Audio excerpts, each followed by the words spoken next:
So here we are, back in the workshop.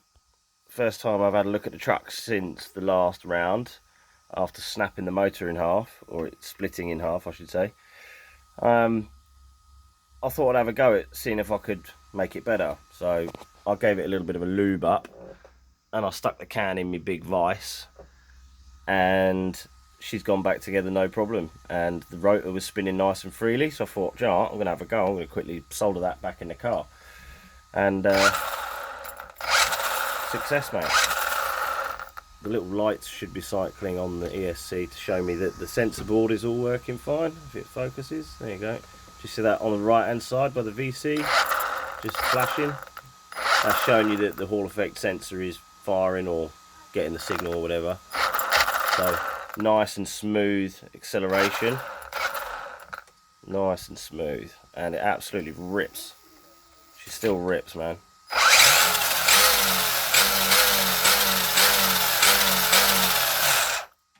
Minty fresh. And I also found I had a ton of slop in my steering because a load of bolts had started to come loose. So I tightened all them up. The servo horn had a bit of slack in it because the bolt had started to back out a little bit, so that's been out, had a bit of Loctite put on it and sent back in, so we're all good. So I might just take it out on the street for a rip, but then I'm going to unsolder it, I'm going to take it all out, I'm going to put in the new motor. Okay, here we go. This is the replacement for the previously split in half motor. Tekin, or Tekin, depending on where you are in the world, Pro4 HD. This is a 4300 4-pole 550 size short course motor. I've had one of these before. My first proper short course motor was a Pro4 HD. It's an absolute certified ripper. So much power, it is literally ridiculous. I bought this from a good mate from the scene, from the short course scene, old Trevor Bone. Used to come racing with us on the short course nationals for a good while, good lad. And I don't think he's doing short course now, so he hooked me up with this, done me a nice little deal.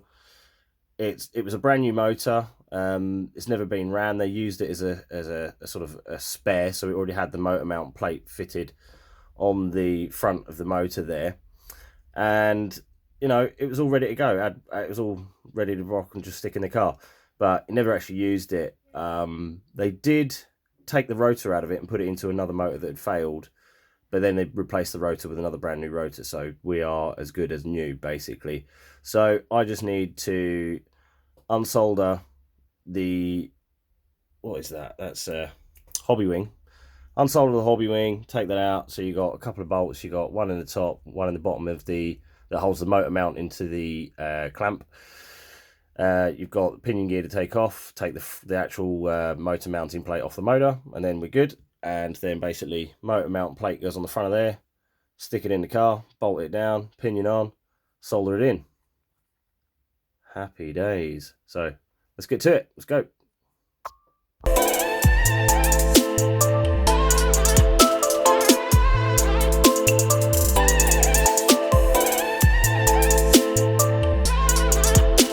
There we go, got the motor mounting plate off. This is the low profile mount, so it's if you'd like to focus camera, that'd be good. There we go. Basically, yeah, so the rotor sits quite low down in the hanger there. You have quite a bit of the motor hanging beneath the mounting line where it slides into the clamp, and that obviously gives you a better center of gravity with the weight of the motor. Drops it down a bit lower into the car. So all good. Let's switch it all around, get it onto the Tekin motor and get it banged in the car. And another little tip, if you don't want it to get waterlogged, get yourself some of this stuff. Silicon flexible coating, or conformal coating I think it's classed as. You can buy it off eBay. It's about £6 or £7 a pot, I think, from memory. I bought 2 ages ago, not even opened this one yet. Yeah, so not even opened it, and literally it's like a nail varnish type applicator, and you just use it to brush it on. You can just see the reflection there. What I've done, Trevor had previously used blue tack, which is a very cool way of doing it if you're in a bind and you've not got anything else knocking around, because you can completely seal any gaps. The sensor board in this motor sits just behind this cover, on the end cap, and they are susceptible to getting a bit of water in them if you're racing in really wet weather. So a bit of conformal coating. Normally I would take the complete board out, absolutely lace it with this stuff, and then reassemble it like I did with the Tekin ESC. That was waterproofed about a year ago, and it's been absolutely mega. Now you just literally give it a little coating just around any ingress points. Basically, I've not gone to town on it. I've literally only put a tiny little bit around it just to try and stop any big splashes of water getting actually inside the can of the motor. So good tip. Silicone coating or conformal coating or whatever you want to call it, fantastic for waterproofing electrics. All my receivers and ESCs always get a coat of this stuff on both sides of the boards, and usually around the seam of any plastic casing. So if you do need to get it off, you can sort of peel it off, usually not too bad. So if you do need to reverse the process, you're not going to get into too much trouble. So all good. Let's get the mounting plate fitted to it. Let's go. And one more quick little tip. If you get loads of Loctite on an old bolt or a screw, they can be a bit difficult to get back in the holes. When it all builds up, you can just see there's like a film around the lower half of this particular bolt.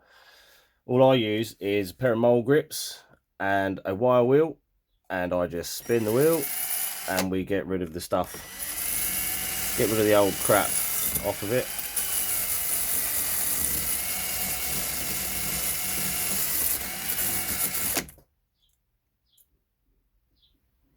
Look as so. It won't focus, but I can tell you there's none on it now. Do that for them. Get that off. Get some fresh stuff on them. And wind them back in. Okay, let's get some new Loctite onto the motor mount bolts.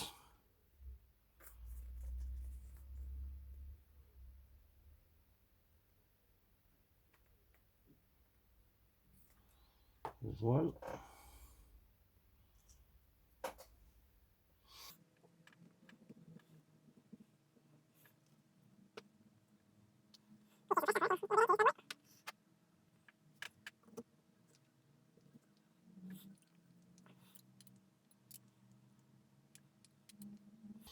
Sweet, done.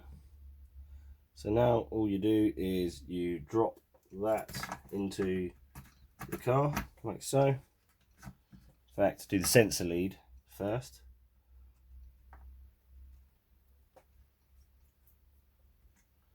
Put that in there like that, and a little touch of Loctite onto the screws that hold that on. Let's just give that a quick waz through there.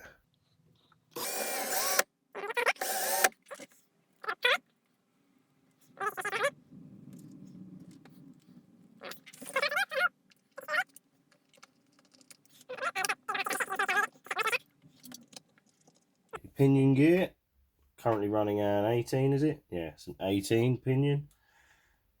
Pretty good for most tracks that we've been racing on recently, to be fair.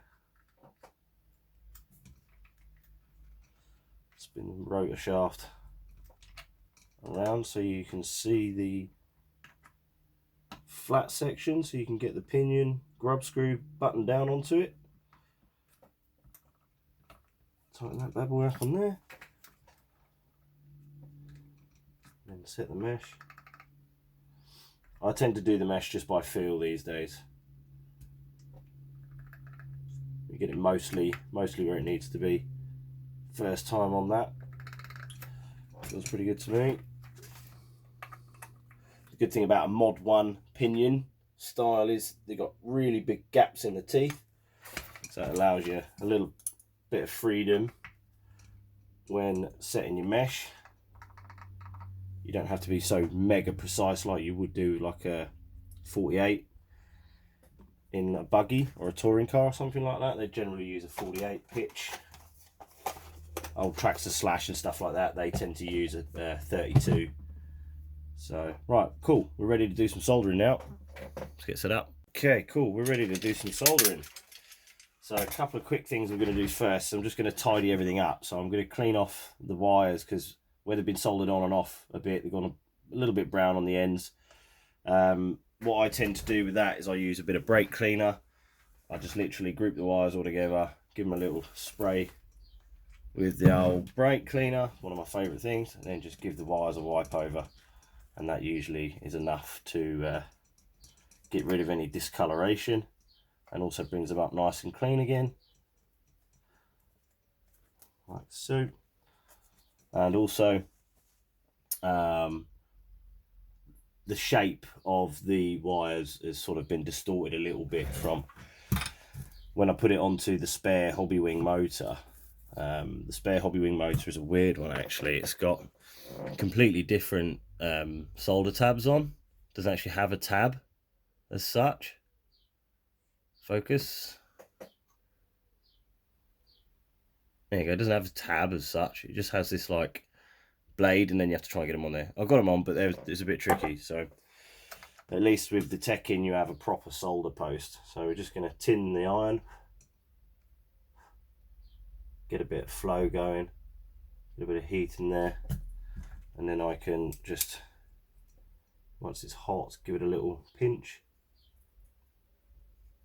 So yeah, just give it a bit more of a square sort of shape. Perfect, and then that will go onto the solder tabs on the motor a lot better.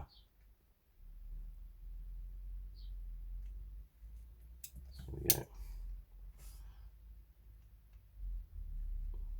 Perfect. Perfect. And then we're just going to clean up a little bit of the solder off of the back of the solder tab. So you get your solder sucker, apply a bit of heat, get it flowing, just suck it off, and then it comes out at the end of there. Perfect. Another piece just there. We'll see if we can suck that out. Well,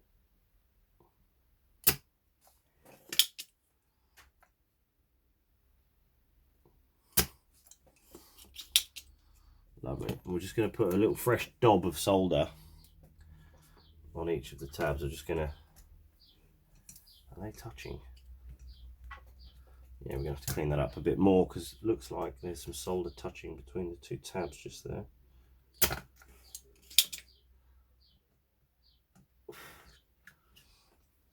Yeah, there was a bit of solder crossing the two tabs. That's not cool. You don't want that. That could give you issues. There's some solder out.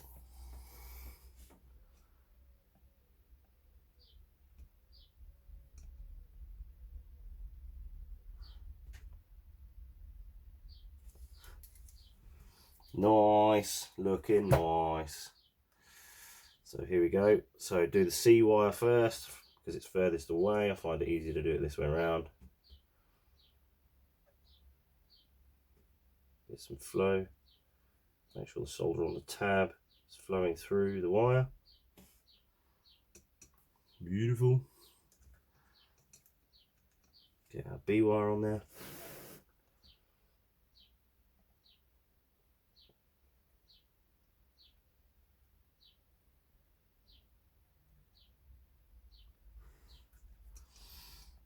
Lovely.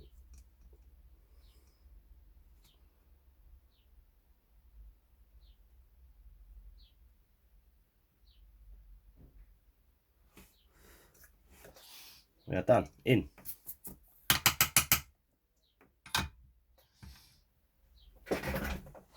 So there you go, all sorted.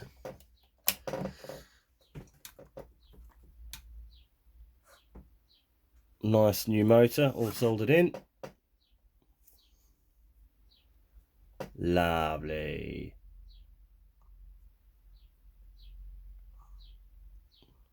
Okay, let's give it some power and see what happens. Turn the transmitter on, if I find it. Over there. Should get the 3 beeps. Okay. Sensor is firing. Perfect. Oh yeah. Silky smooth.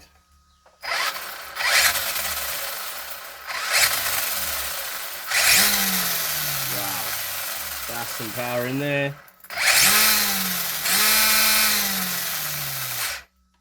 Dang, that's good. Also, I'm pretty excited to get this on the track, because I remember just how amazingly smooth this Tekin motor was and how amazing the frigging brakes are. Things will absolutely stop in a second. It's brilliant. So there we go. Awesome. Like, subscribe, all of that stuff, and maybe we'll do some more little bits and pieces like this in the future.